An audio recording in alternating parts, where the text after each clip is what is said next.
So here's one for you. There's a bit of optionality on this one. What's the one thing above all others you love or loathe about less?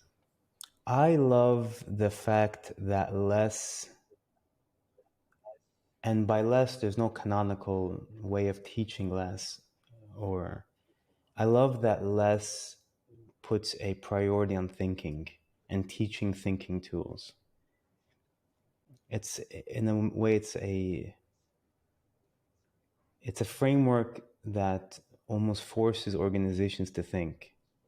And the training is all Mm-hmm. about, or at least how I deliver, and I know how you deliver it. It's all about really thinking and thinking about thinking.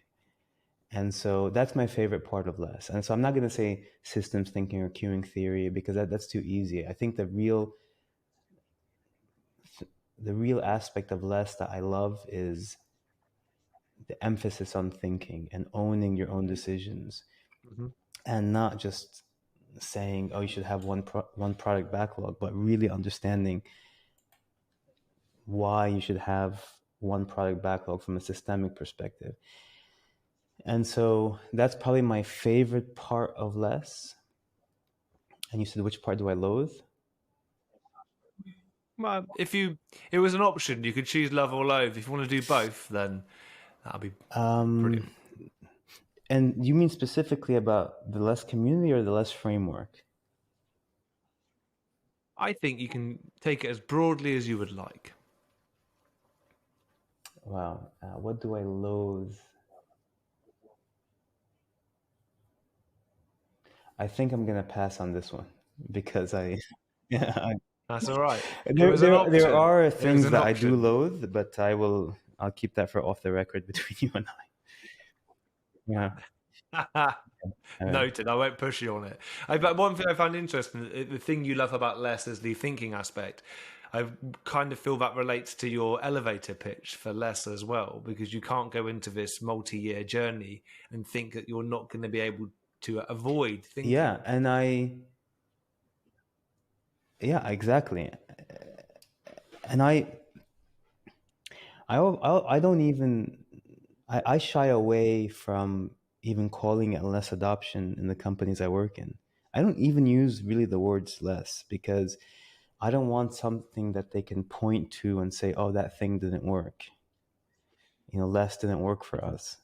I want them to think through all the decisions, own them from first principles, and say, well, yeah, it didn't work. We decided, eyes wide open, we're going to try that thing, and that thing didn't work. And that thing could be one backlog, one product owner. Um, but I know the temptation of calling the thing less gives you the organization a one that when it's incredibly painful to say just it didn't work for us, we need to try something else, or it wasn't too much too fast, or wasn't pragmatic enough. And so I actually don't use the words a less adoption or we're adopting less, and so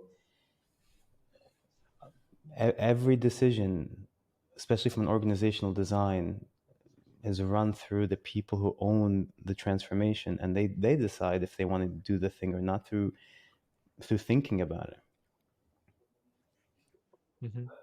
Do you find that when you try not to use the word less or mention any particular framework, that people do ask, or that it naturally emerges through the Yeah, and I usage or don't through know trying it?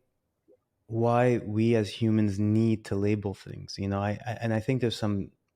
I'm not a social psychologist, but we need to say we're doing CrossFit. We need to say we're going vegan. We need to say we're part of this tribe. We need to say we're trying less.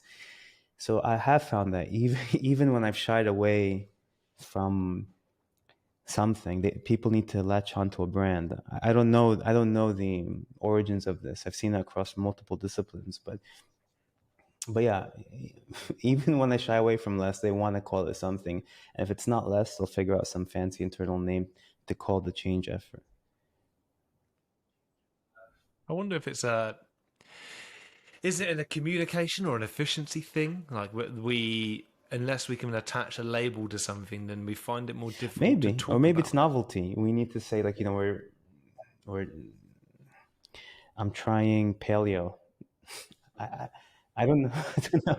But Or I maybe it think does communicate a lot. if you Maybe it have does to, communicate a lot with one word. Maybe there isn't an efficiency element of it. yeah, I'm not sure. I mean, it is. I mean, I find it fascinating. I really do. I've got a feeling that I read something about it recently. I'll go back to a book, and I'll if I can find it, I'll let you know what I find. But when people who are, say, if they're ill with an undetermined illness, right, they know the symptoms and they got in treatment for it. But some people tend to say as soon as they get a name for it, it kind of makes them feel better. It gives them a way to talk about it a bit more. And I don't know if it is any way. This labeling is something inherent within us. Yeah, I don't We know. label everything. So to not label something maybe feels a little bit strange. Well, one thing we always try to do was just basically to call it our operating model. For example, at Deutsche Bank, we'd always say Mhm. this is the operating model, and then say, which bits of it are less? I'm like, well, we understand less, and we've looked at it, and we've based the operating model on a lot of the ideas. But this isn't less. This is our way of doing things right Yeah, now. yeah. But the flip side of that is it allows something to point a finger at. And the same thing exists for a really Yeah. charismatic change agent, which I think is a very dangerous thing. Like, it feels nice if they say, "Oh, Ahmad's so great," he's just, you know.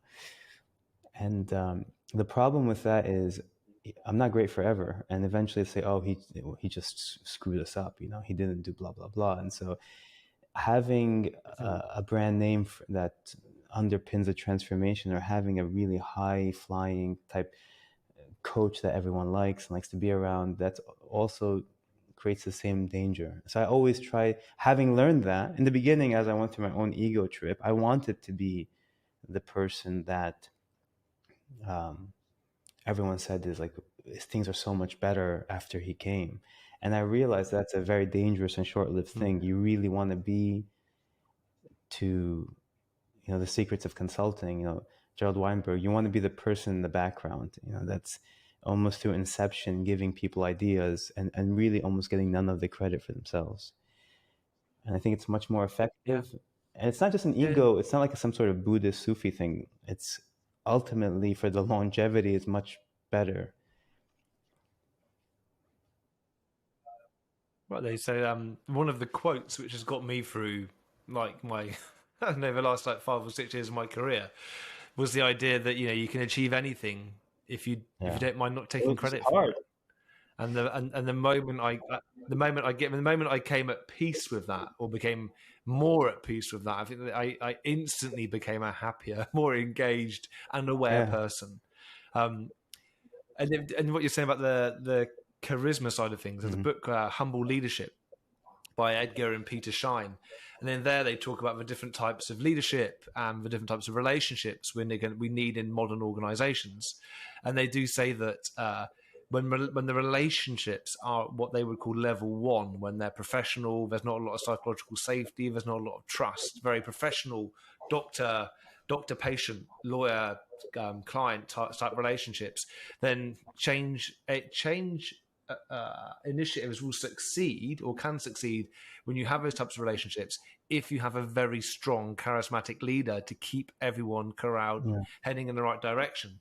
But the moment that leader no longer exists, what you need is actually people who can work at a higher level of relationship where they can be honest and open and Mm. begin to solve their own problems. So I think that's kind of, I think being that personality driven change is very, very dangerous, and something that I know that I was absolutely the victim of, or the Yeah. instigator of, over the years. And it's been a more recent change for me to kind of It's get over hard, and it's myself a little bit. hard because it's not only hard from an ego standpoint, it's challenging from a commercial standpoint. So we're saying that we need to be in the background and working through other people, but then we also need to earn as independent consultants. So how do you balance that whole Mm. working through people and not being in the limelight, and then getting a contract or extending a contract, etc.? And what I have found is that the more at least for me, the more I work through people and seek less of the attention, the longer my gigs run for, the more I get suggested, etc. So it's counterintuitive, and I, learned that the hard way. Uh, well, Yeah, it's a lesson you're not going to unlearn, I suppose. Now, not well, unless something happens to make exactly. to initiate that unlearning.